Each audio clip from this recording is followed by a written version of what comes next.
ప్రజలు ఇదంతా గమనిస్తున్నారు అన్నది హితవు పలుకుతున్నామండి. రైట్, మనతో పాటు టీడీపీ నాయకురాలు గారు ఆశాబిందు గారు. ఆశాబిందు గారు నమస్తే అండి.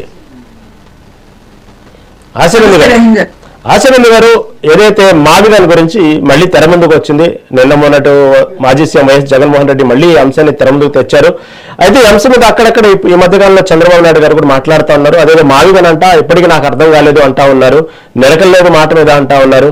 అయితే ఇక్కడ ఒక మాట, వాస్తవంగా మీరు విమర్శించడానికి బాగానే ఉండొచ్చు, ఎందుకంటే చూసే వాళ్ళకి నిజంగా నిలకడలేదు, రాజధానుల గురించి తలో మాట, తలో నాయకుడు తలో మాట వైసీపీలో, అదే అధినాయకుడు కూడా గంటకో మాట మాట్లాడటం ఓకే, మీకు కామెడీగానో లేదా విమర్శించడానికి బాగానే ఉండొచ్చు.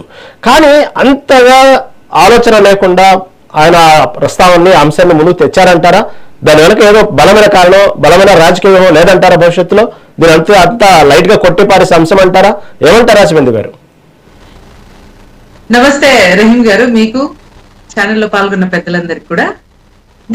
అసలు మనము గత ఒక వారం 10 రోజులుగా జగన్ గారి ప్రెస్ మీట్ లో చూస్తుంటే అసలు వైసీపీ గురించి కానీ జగన్మోహన్ రెడ్డి గారి గురించి మనం డిస్కస్ చేయడం వేస్ట్. ప్రజలు పట్టించుకోవడం మానేశారు, అందులో నో డౌట్. ఎందుకంటే లేదంటే ఆ పిచ్చి మనకు తగులుతుంది, మనకు చుట్టుకుంటుందేమో అన్నట్టు ఉందన్నమాట. ఎందుకంటే ఆ పిచ్చి మాట రోజుకో మాట మారుస్తూ ఉంటే ఏమనాలండి వీళ్ళని? ఆయన ఏ స్థాయిలో నిలబడ్డారు? ఆయన ఒక మాజీ ముఖ్యమంత్రి అయ్యుండి ఇన్ని మాటలు మారిస్తే ఏమనుకోవాలండి ప్రజలు?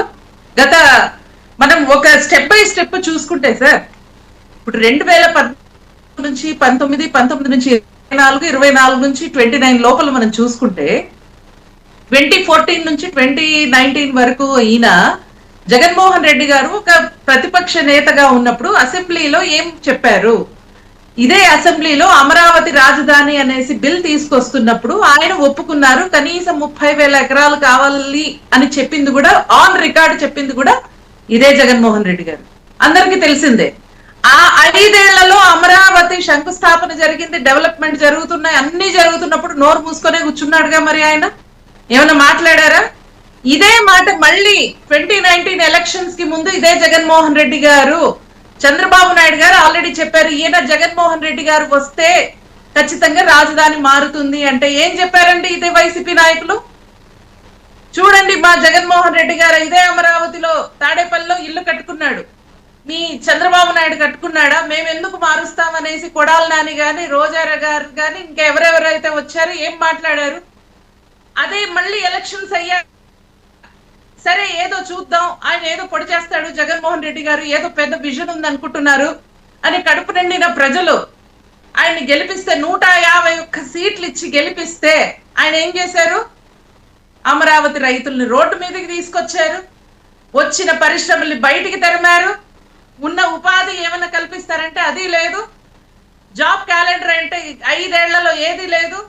డిఎస్సీల గురించి ఇప్పుడు కూర్చొని మాట్లాడుతున్న ఆయన గత 5 ఏళ్లలో ఏ ఒక్క డిఎస్సీ నోటిఫికేషన్ ఇవ్వలేదు.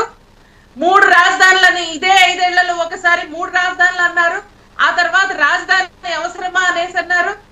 ఈ రాజధాని 500 ఎకరాలు ఉన్నారు, నాగార్జున యూనివర్సిటీ చాలు కదా మనకు, అందులో కట్టేద్దాం అంటే ఆయన ఏంటి పిల్లాట్లు అనుకుంటున్నారా? ఆయన ఒక ముఖ్యమంత్రి, అసలు ఆయన ముఖ్యమంత్రి ఎలా అయ్యాడనేసి ఇప్పటికీ ప్రజలు అనుకుంటున్న మాట.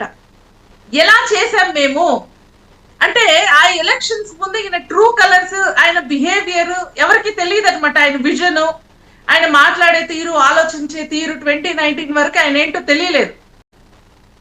5 ఏళ్ల తర్వాత ఇప్పుడు పెడుతున్న ప్రెస్ మీట్లు చూసి ఆయన ఏంటో అర్థమైపోయింది. సార్ దీనికి ఎవరు పెద్దవాళ్ళు లేదో ఏదో మేధావులు వచ్చి మాట్లాడాల్సిన అవసరం లేదు, చిన్న పిల్లలకు చెప్పినా చెప్తారు. ఇప్పుడే బయట నవ్వుకుంటున్నారు, తెలంగాణలో కానీ బయట రాష్ట్రాల్లో కానీ ఏదైనా ఒక రాజధాని లేని రాష్ట్రం ఏది అంటే ఆంధ్ర రాష్ట్రం అనేసి నవ్వుకుంటున్నారు. చంద్రబాబు నాయుడు గారి మీద కానీ తెలుగుదేశం పార్టీ మీద కానీ మీకు వ్యక్తిగత కక్షలు కానీ లేదా ఏమైనా కోపం ఉంటే పెట్టుకోండి, రాష్ట్రం మీద ఆ కోపం అనేది చూపించడం అనేది అసలు ఎవరు ఏమంటారు, అస్సలు ఆయన క్షమించే ఇదైతే లేదు సార్. ఎవరే కానీ, అది తెలుగుదేశం పార్టీలో ఎవరున్నా, రాష్ట్రం బాగు కోరుకునే వాళ్ళు అది ఏ పార్టీలో ఉన్నా సరే విల్ రెస్పెక్ట్ దెమ్ ఖచ్చితంగా. కానీ రాష్ట్రం బాగు కోరే వాళ్ళు ఏ పార్టీలో ఉన్నా కోరుకోవాలి, అంతేగాని చంద్రబాబు నాయుడు గారి మీద కోపంతో అమరావతి వద్దు, మేము వస్తే మావిగా నేనే సూచన చేసామంటే అంటే గత 5 ఏళ్లలో మీరు 3 రాజధానులు చెప్పుకున్న వాళ్ళు ఇప్పుడు అదే మావిగని అప్పుడు ఎందుకు తీసుకురాలేదు? ఇప్పుడు కొత్తగా ఎందుకు టైం పాస్ చేస్తున్నారా మీరు 5 ఏళ్ళు? ఈ 2029 ఎలక్షన్స్ వరకు టైం పాస్ చేయడానికి ప్రెస్ మీట్లు పెడుతున్నారు, మంచి స్టఫ్ ఇస్తున్నారు మీమర్స్ కి. ప్రజలకు కూడా అర్థమవుతుంది, ఇంకా చూడరు. మళ్ళీ ఏమన్నా క్వశ్చన్స్ ఏమన్నా తిరిగి జగన్మోహన్ రెడ్డి గారికి వేస్తే ఆయన పెట్టే ప్రెస్ మీట్ లో ఆయన తీసుకోరనుకోండి, క్వశ్చన్ చేస్తే ఆన్సర్ ఇవ్వరు, వెళ్ళిపోతుంటారు. ఎందుకు అటువంటిప్పుడు ఆయన ఇవ్వటం, ప్రెస్ మీట్లు ఎందుకు పెట్టడం? ఆయన ఏదైతే మావిగన్ అని చెప్తున్నారో లేదా 3 రాజధానులు అన్నారో వైజాగ్ అని చెప్పారని క్వశ్చన్స్ వేస్తున్నప్పుడు తను రెడీగా ఉండాలి తీసుకోవడానికి, తనకి సమాధానం ఇవ్వడానికి. ఏమన్నా అంటే చంద్రబాబు నాయుడు గుండుపోటు వస్తుంది, ఇంకా 75 ఏళ్ళు వచ్చాయి, ముసలోడు అయిపోయాడు, చచ్చిపోతాడు. ఏం మాటలవి? ఏ పిల్లోడు కూడా ఏ ఒక సామాన్యుడు కూడా ఎవరు ఒప్పుకోనట్టు వంటి భాష అది. ఆన్సర్ అది కాదు.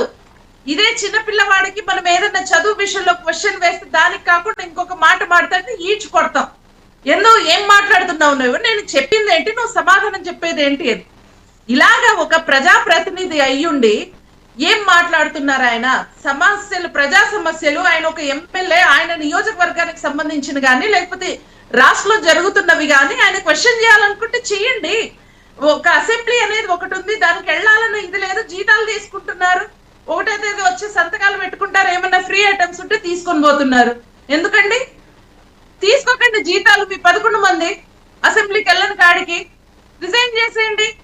ఆశబెల్లి గారు రైట్ మళ్ళీ కావాల్సిన సమయం ఉందండి, మళ్ళీ మాట్లాడదాం ప్లీజ్.